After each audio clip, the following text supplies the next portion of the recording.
Guys, this is not a movie. It is not a drill. This is the British government telling you to get ready in black and white. Yes, they're telling you that war is coming. Not in the Middle East, not in the Ukraine, but right here in the British soil. That's what's going on. Here's the new report that just came in from National Security Strategy that has been dropped. And it reads like a wartime manifesto.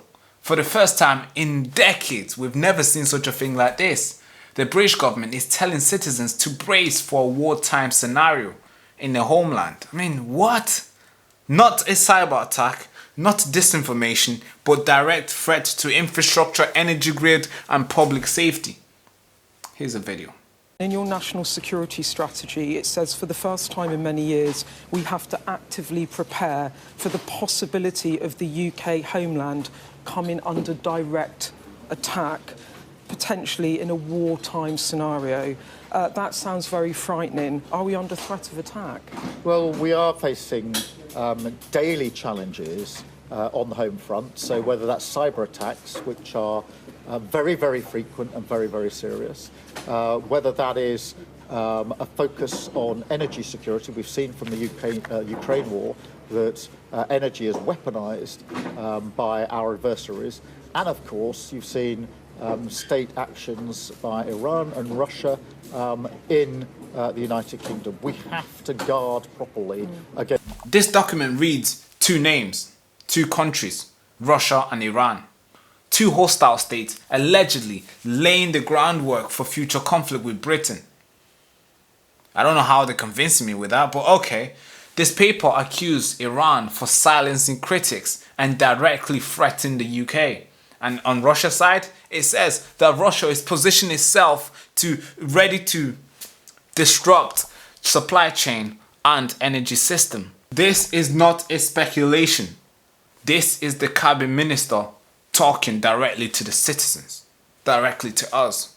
So you might be asking yourself, what does wartime scenario really mean? Because I mean, I'm just 24. I've never been into war. I mean, what does that really mean for me? What do I need to do now? Well, here's the list.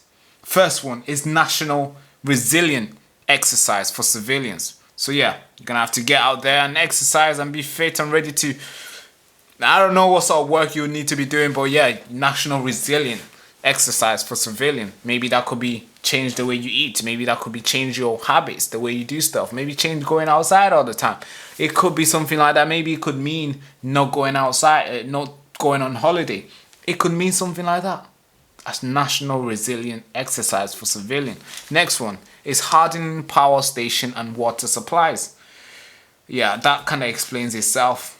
And the third one is cybersecurity drills for businesses and university. And yes, this is a preparation for physical attacks on the UK soil. I don't know how we got here. I can't believe I'm saying this, but the white paper says that.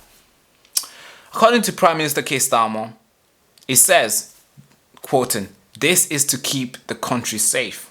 That's from Keir Starmer, and is pledging 5% of GDP for defense and national security. But critics are asking, is this about safety or is this about control, Keir Starmer? What is it about? Because when the government says resilient, they often mean civilian, and when they say mobilization, they often mean militarization. I mean, what is this about, Keir Starmer? Well, let me try to connect the dot to you guys, right? The US just bombed Iran nuclear site. Iran threatened to retaliate against UK bases. Russia is escalating in Ukraine.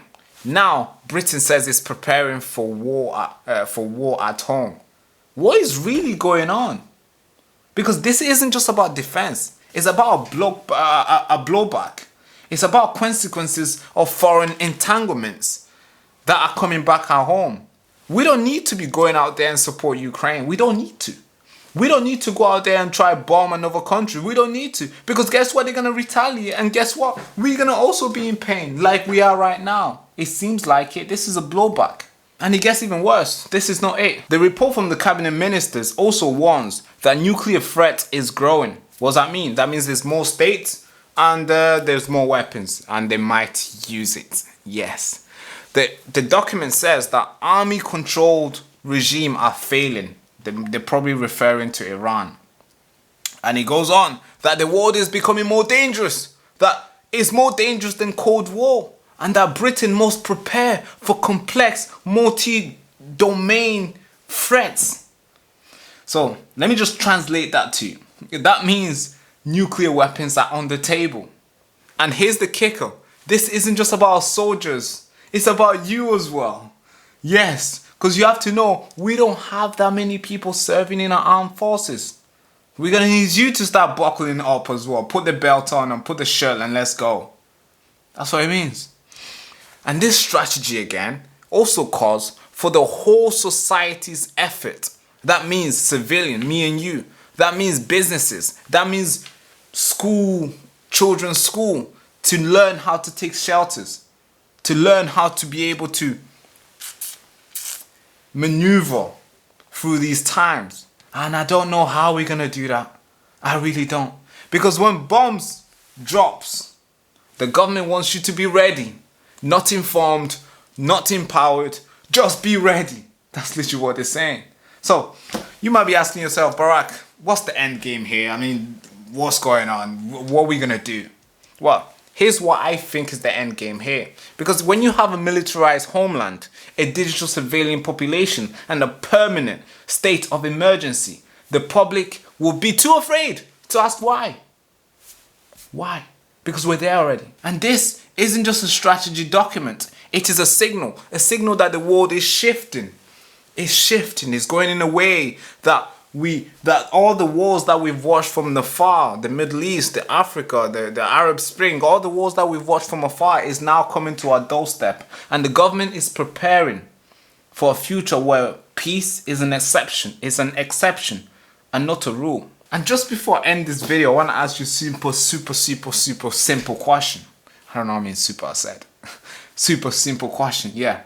Are you ready for this? Because I'm not. I'm just watching and reporting to you. I'm just reading all these things and reporting to you because I'm not ready. And I'm sure when war comes around to Britain's doorstep, yeah, it's definitely not going to ask us for our consent. We're just going to have to be ready. So I'm just waiting for the government to tell us what do we need to do to prepare ourselves. Then I'm going to report to you what you need to do to prepare yourself. Because right now I'm just reporting of what the government has published. But without further ado, thank you so much for watching. It's Baraka and you've been watching Newsroom. And if you haven't subscribed, please do. Without further ado, bye-bye.